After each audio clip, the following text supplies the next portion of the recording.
أعوذ بالله من الشيطان الرجيم بسم الله الرحمن الرحيم Assalamu alaikum friends and family and strangers. Just a short video now that I want to show you the project that I'm busy with and how I prepare for the other videos that I've produced where I have done some sort of drawing of meaning or translation from the Holy Quran and then presented this to you in the form of a coherent sort of idea. So what I want to do today is just in a short video, maybe 10 minutes or so, I want to take you through the process because you might have wondered by now, he does this translation, but how much effort goes into it and how credible is the translation? Is the translation really something that we can put real currency in?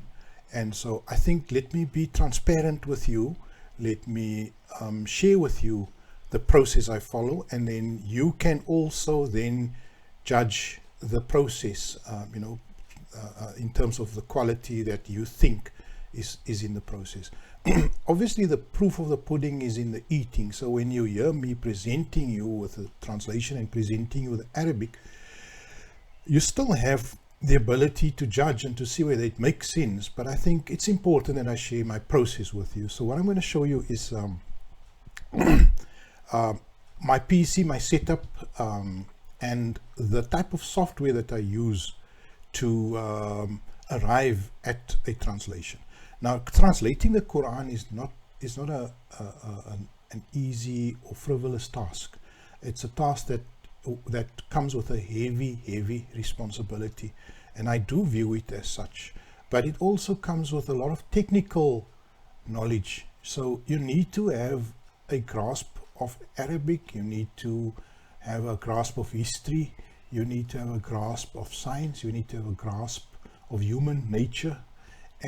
But the comforting thought that I always have is that the Quran is not out of reach of the ordinary person, because that would be, in my belief as a rationalist Muslim, go against the idea of Almighty God being fair or just to his creation. So I do believe that the Quran has to be accessible to any sane human being that is willing to make the effort. And so in light of that, I do not support, or I cannot see how it makes any sense to say that you have no right to translate and to try to seek the meaning in the Quran.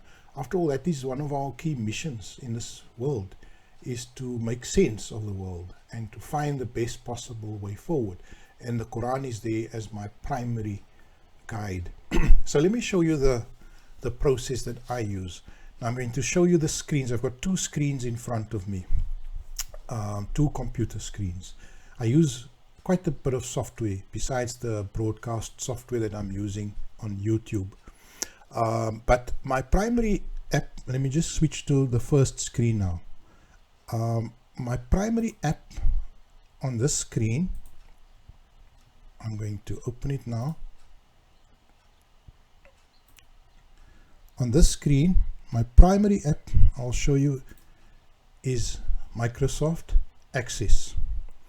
And what you'll see here is that I've got the entire Quran stored in a database. So it's a database that I've created myself. I've gotten the data somewhere else. I didn't create the wording. Every day when I do read some of the wording, and you'll see this database has various fields. Let me show you, if you're looking at a standard looking database, then this is probably what you're looking for. You see, this is the database. That's all the data. There's the Quran Arabic, there's the verse number, the ayah number, and there's the English. Now this is the English that I've translated, right? And there's Yusuf Ali's translation, just as a check, as a first initial check, right? So my translation has continued all this, right? But I don't do the translation in this sheet. What I do is I have a form. This is what I use. So this is another section of the database where I will come to the Surah 3 verse or ayah 162 and then have the Arabic in front of me. أَفَمَنِ اتَّبَعَ رِضْوَانَ اللَّهِ كَمَنْ بَاءَ بِسَخَطٍ مِّنَ اللَّهِ وَمَأْوَاهُ جَهَنَّمُ وَبِئْسَ الْمَصِيرُ. So I have the Arabic there. And then I have as a first guide, I have Yusuf Ali's words here. Right? That is his translation. But then what I then do is, obviously I need to make sense of this verse. I need to make sense of this verse using my human faculties that I've been gifted by Almighty Allah. But it's not enough. I need to make some effort. So what I then do is, let me take you then a bit to the next screen. These are words of the Quran, and words are creations of man. You know, language is a creation of human beings, and it has a cultural foundation. So language is cultural. It is born in society and between people, and so you have to then use a little bit of history. Now but let me not, I don't start by looking at how people use the words. What I then do is, any of these words, if it's not obvious, أَفَمَنِ اتَّبَعَ رِضْوَانَ اللَّهِ كَمَنْ بَاءَ بِسَخَطٍ مِّنَ اللَّهِ. Now, taba'a in general in the Quran means to follow, to imitate, or to take the lead of something. And the verse here literally means أَفَمَنِ اتَّبَعَ رِضْوَانَ اللَّهِ. Ridwan Allah means the satisfaction or the pleasure of Almighty Allah, of Allah.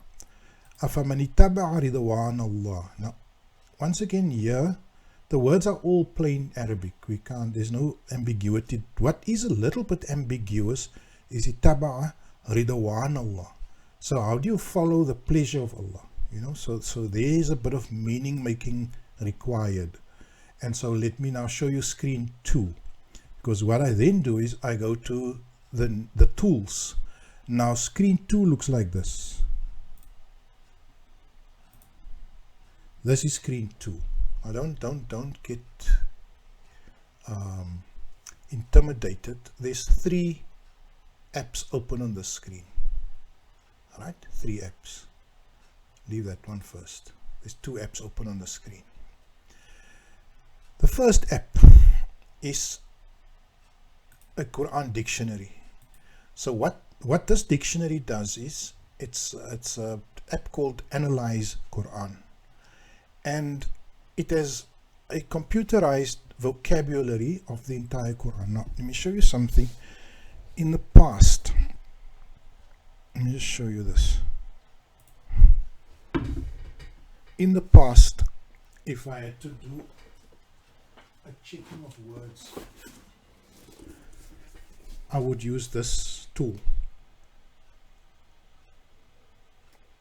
Mu'jam al-Mufahris, which is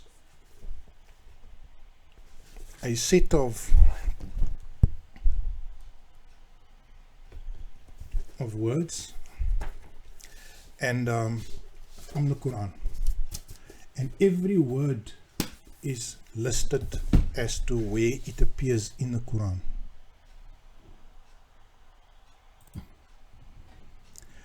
So in that Mu'jam al-Mufahris, you have a very tedious process you have to go through. There's 10 volumes, 8 volumes. There's 8 volumes, and you have to go through all of them. So fortunately today, with the computer age, all I have to do is I can go to Analyze Quran, and here you will see that every word is listed. So if we get this word tabi'a, then I have to go to the word tabi'a, ta, ba, and ain. and it will show that word in the Quran in every place where it is used.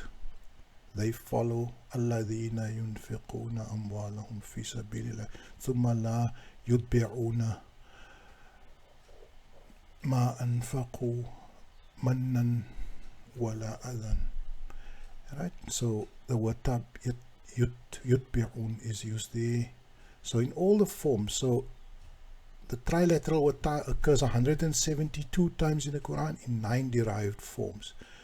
So the first step will be to see how that word is used in the other occasions when it is used in the Quran. So we use the Quran as a first source of explaining the meaning of the word. We don't go to any other books first, right? And it has to make sense. You know, you can't use the word tabi'ah here and then it means something else there. So there has to be a coherency. The Quran is a book without contradictions. So that is the first step, is to look at that.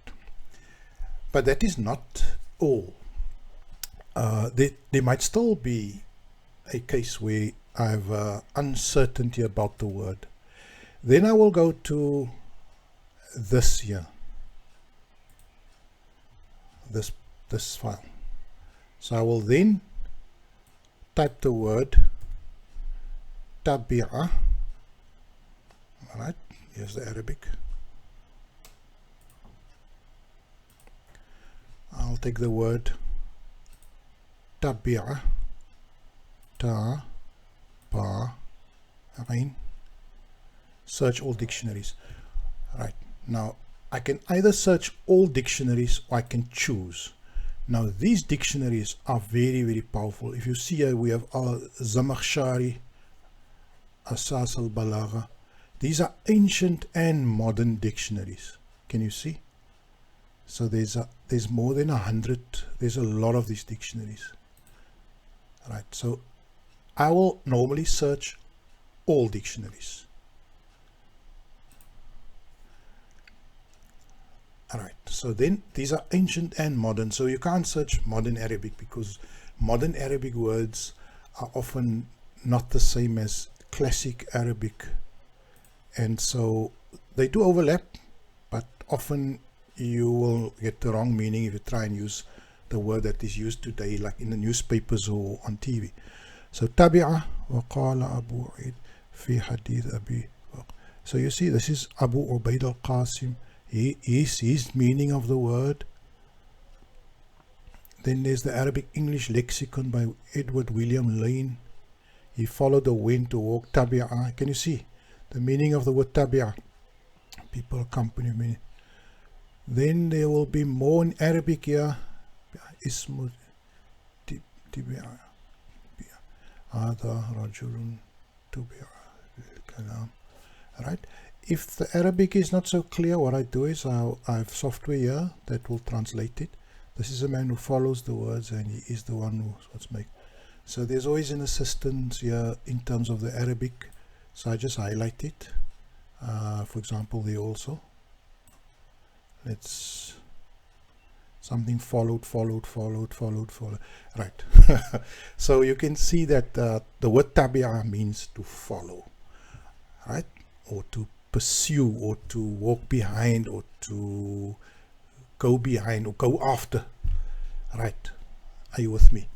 So after having that, but I closed one bar here. There's a new translation of Sam Gerrans, who is a modern English British translator of the Quran, who has done a translation completely using the Quran only. So in other words, he has spent a lot more effort looking at meanings only using the Quran as the foundation. So he in fact pays attention to all these, but very little. His main effort is to seek the meaning from the Quran itself and not with the help of hadiths like this. These will all be with the help of hadiths and other books. There's more than 60 books, I think, in this particular website that and all the big dictionaries. So for example, I will then look at his one, verse 162. He says, is he then who seeks the pleasure of God? So he uses tabi'ah, he uses the word seeks. Right? So some people say it is to follow, some people say it is to, to seek. He says seek. And did I show you this one? Let me show you this amazing one. So here we have the Quran. So we are busy with verse 162. Now let me find Ali Imran, verse 162. This is another source. Now when I click on this middle bar, I get all the translations in English that are in existence. Any conceivable one. Like that one verse now. I've got Muhammad Asad's translation. Is he then who strives? He translates tabi'ah as strives. Right? Then I got Pickthall. I've got Pickthall there. Is he who followeth the pleasure? He translated as followeth. Then Yusuf Ali is he who follows. Then I've got Mustafa, got that there. Waliuddin Shakir, also famous Shia English translation or Shia scholar. Is he then who follows? Also uses the word follows. Leila Bakhtiar, T.B. Irving, all big, well-recognized translations. Is he then who obeyed? Kamal Omar used the word obeyed. Strange. Farooq Malik, Sawar, Shabir Ahmad, and so on. But not just the orthodox translation. Here also the controversial translations of that one verse. Right? Muhammad Ali is an Ahmadi scholar, follows the right. So then all these translations, and then non-Muslim translations here. Then partial translations in progress, and then obsolete. So how many translations are there? 1, 2, 3, 4, 5, 6, 10. About 30, 40 translations here of that one verse is what this resource gives me. So I've already told you now, I used the Quran as its own translation. I use this 40 existing translations. I use this Sam Gerrans' work, which is a work of modern work, which takes into account modern realities in the world. And then I have to apply my mind and then go back to the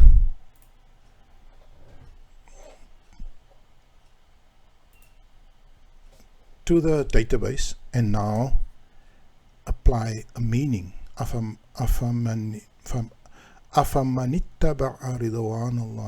Right. And so the decision I made in light of all of that is to differ with many of them and to not say seeks the pleasure of Allah, because it doesn't make sense. Seeks does make sense, but to follow the pleasure of Allah doesn't make sense. So I've actually gone another route and used the word, is he who pursues the satisfaction of Allah equal to he who invites the fury of Allah. It's a beautiful verse, by the way, because it says it's a contrast between two. Is he who pursues the satisfaction of Allah equal to he who invites the fury of Allah. And then there's the final tail to that verse, whose destination is hell, a truly terrible place. وَمَأْوَاهُ جَهَنَّمُ وَبِئْسَ الْمَصِيرُ. I've given you an idea of one verse, the tools and the method I will apply. First of all, like to summarize, looking at the Quran itself. In other words, using the wording of the Quran itself, and then looking at the various translations that have been made, and then look, and just pitching the meaning with them, and then also the dictionaries here, ancient and old, mostly ancient dictionaries, which consists of very, very famous works. What you see is a very small list of it. But the one that is very favorable to me is obviously Zamakhshari. Great scholar. Zamakhshari. These things I have placed varying levels of value on them. I mean, some of them, you have to know these people. And some of them have served the kings. And some of them were serving a corrupt system. And so I have to know, if I look at the meaning, I have to see who is this guy giving this meaning also. But some of them are decent scholars, and so I'm not saying that I know all of these people, but it's possible to find out about them. So that was just a short video to show you the methodology or the process I use to arrive at the meaning. Inshallah, I hope I can produce the next one for you. So far, make dua. I've translated about 455 verses. If you look at this process here, I'm currently at 163, Surah 3, verse 163, and that means 456 verses have been translated. Another 5,500 to go, but I'm not fighting. I'm not working to get done. This is not something, my mission is, as long as I have life and I have intellect and I have my sanity and I have my health, I have a mission to present the word of Allah, the word of God, to those whom I care for and anyone else who cares about it.